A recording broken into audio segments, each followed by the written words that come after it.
নমস্কার, অপুর সংসার সেনগুপ্ত লাইফস্টাইল ব্লগ থেকে সবাইকে স্বাগত জানাচ্ছি। অপুর সংসারে আমি হচ্ছি অপু, অপর্ণা সেনগুপ্ত সোম। তো আজকে আমরা একটা ছোট্ট ব্লগ করছি। অ্যাকচুয়ালি আমি কখনো ভাবিনি যে আমি ইউটিউব চ্যানেল খুলবো। এটা মাথায় অনেকদিন ধরে এসছে, কারণ হচ্ছে আমি একটি টিউটোরিয়াল হোম আছে আমার, সেখানে অনেক ছাত্রছাত্রী আছে। তো তাদেরও একটু সুবিধার্থে এবং অন্যান্য ছাত্রছাত্রীদের সুবিধার্থে আমার খুব ইচ্ছে একটি ইউটিউব চ্যানেল খোলার, যেখানে আমি নিয়মিত স্টুডেন্টদেরকে বা ছাত্রছাত্রীদেরকে তাদের সমস্যা, বিভিন্ন পাঠ্য বিষয় সংক্রান্ত তাদেরকে ইনফরমেশন দিতে পারি। প্রথমে এই সেনগুপ্ত সম্পর্কে একটু বলি, সেনগুপ্ত পরিবার বা অপুর পরিবার সম্পর্কে। বর্তমানে পরিবারে এখন আমি, আমার হাজবেন্ড, আমার মেয়ে এবং আমাদের টাইসান, যে নতুন অতিথি। একটু দেখিয়ে দাও আমাদের পরিবারের নতুন অতিথি, যার বয়স সবে মাত্র 1 বছর। এবং সবচেয়ে মজার বিষয় হচ্ছে ও খুব এনজয় করছে যে ওকে ভিডিওতে দেখানো হচ্ছে। এগুলো খুব বোঝে, ফটো তোলা বা ভিডিও করা এগুলো ভীষণ বোঝে।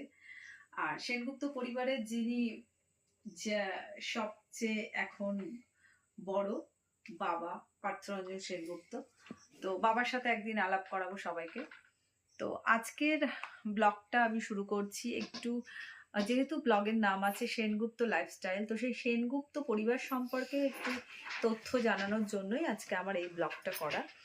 প্রথমে তো বলি যে এই সেনগুপ্ত পরিবারের যিনি প্রধান ছিলেন, নিরঞ্জন সেনগুপ্ত, আমার দাদা শ্বশুর। তিনি একজন সক্রিয় স্বাধীনতা সংগ্রামী ছিলেন, যিনি কিনা তার জীবনের বেশিরভাগ সময় জেলে কাটিয়েছেন এবং খুব অল্প বয়স থেকেই তিনি ঘর ছেড়েছিলেন। 13 বছর বয়স থেকেই তিনি স্বাধীনতা সংগ্রামী ছিলেন।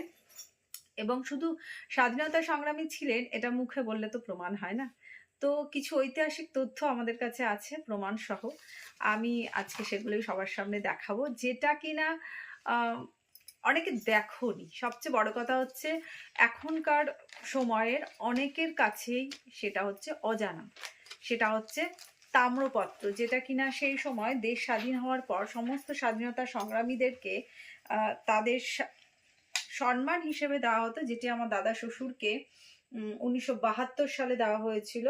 দেখতে পাচ্ছেন, দেখুন, একটু জুম করে দেখানো হচ্ছে স্বাধীনতা সংগ্রামীর সম্মান রূপে তাম্রপত্র। এটা খুব রেয়ার, এখন হয়তো কারো বাড়িতে পাওয়া যাবে। এটা আমাদের একটা অমূল্য সম্পদ, যা কিনা আমাদের পরিবারের ঐতিহ্যকে বহন করে নিয়ে যাচ্ছে। আরেকটি জিনিস আছে, সেটাও আমি দেখাচ্ছি। সেটা হচ্ছে যে তার নামে একটি বায়োপিক বেরিয়েছিল, এবং যে বায়োপিকটাতে নেতাজি সুভাষচন্দ্র বসু মতন মানুষের বায়োগ্রাফির পাশাপাশি আমার দাদা শ্বশুরের বায়োগ্রাফি বেরিয়েছে, বায়োপিক বেরিয়েছে। এবং এটি আমাদের পরিবারের খুব সম্মানের বিষয়, যার নাম হচ্ছে শ্রী নিরঞ্জন সেনগুপ্ত, যাকে ইতিহাসে আমরা নিরঞ্জন সেন নামেও পরিচিত। এটা আমরা পিক দিয়ে দেবো, যদি কারোর ইচ্ছে হয় সে ডেসক্রিপশন বক্স থেকে পড়তে পারো, অথবা যদি কারোর কখনো ইচ্ছে হয় যে এটা সত্যি কিনা যাচাই করে দেখার, তো আমাদেরকে অবশ্যই কমেন্ট বক্সে কমেন্ট করবে, আমরা অবশ্যই তাদেরকে দেখাবো। এবং এটা ছিল একটা ডকুমেন্টারি, এবং এইটা আমাদের কাছে একটা কন্টেম্পোরারি, এটা একটা ঐতিহ্য। দেখো, দেখতে পাচ্ছ সবাই, এটা একটা কন্টেম্পোরারি। এবং আমি এটাই বলতে চাই যে অনেকেই হয়তো জানে না যে আমাদের এই সেনগুপ্ত পরিবার একটি স্বাধীনতা সংগ্রামীর পরিবার, এবং শুধু স্বাধীনতা সংগ্রামী মুখে নয়, কাজে সক্রিয় অংশগ্রহণ করেছিলেন। ব্রিটিশদের অত্যাচারে আমরা ইতিহাসে পড়েছি, বইতে পড়েছি যে ব্রিটিশরা কিভাবে অত্যাচার করত যে সংগ্রামীদের সাথে। তো সেই জলজান্ত উদাহরণ ছিলেন আমার দাদা শ্বশুর, যিনি কথা বলতে পারতেন না। ডক্টর বিধানচন্দ্র রায় তার চিকিৎসা করেছিলেন পরবর্তীকালে, এবং তিনি খুব একজন সম্মানীয় লোক। তো সেই সেনগুপ্ত পদবিটা অনেকটা ভারী, তাকে বয়ে নিয়ে যাওয়া মানে মাথায় সেই গান্ধর্ব, কি বলবো, গন্ধমাদন পর্বত বওয়ার মতন অবস্থা আমার। তো আমি সবসময় চেষ্টা করি যে যাতে তাদের ঐতিহ্য, তাদের সম্মান আমি বজায় রাখতে পারি। তো এই গেল আমাদের একটা ঐতিহাসিক কি বলবো তথ্য দিলাম সবাইকে। এবার আসছি সেনগুপ্ত লাইফস্টাইল নিয়ে।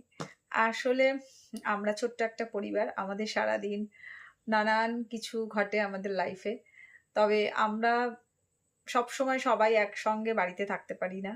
আমরা এক এক টাইমে এক একজন কাজে বেরিয়ে যাই, এবং আজকে স্যাটারডে সানডে আমাদের ছুটি থাকে, তাই আজকে স্যাটারডেতে আমরা একটু ভাবলাম একটা ব্লগ করি। বাড়িতে সবাই আছি, হাজবেন্ড আছে, আমি আছি, মেয়েও পড়তে বসেছে, বাবা রয়েছে, টাইসান রয়েছে। তো মাথায় সেরকম চিন্তা নেই, প্রথম ব্লগ করছি, কি বলতে কি বলছি।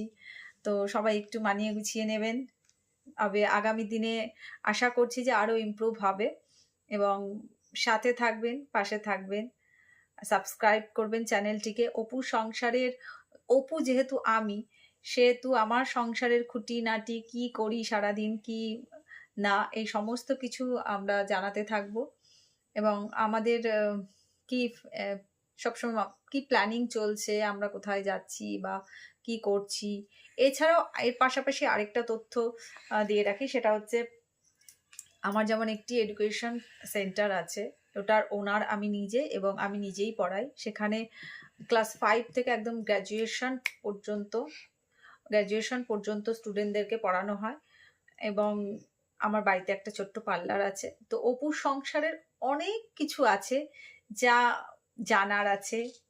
অনেকে অনেক কিছু, জানি না আমার এখান থেকে কিছু শিখতে পারবে কিনা, তবে আগামী দিনের যে ব্লগগুলো থাকবে অনেক নানান তথ্য জানতে পারবে।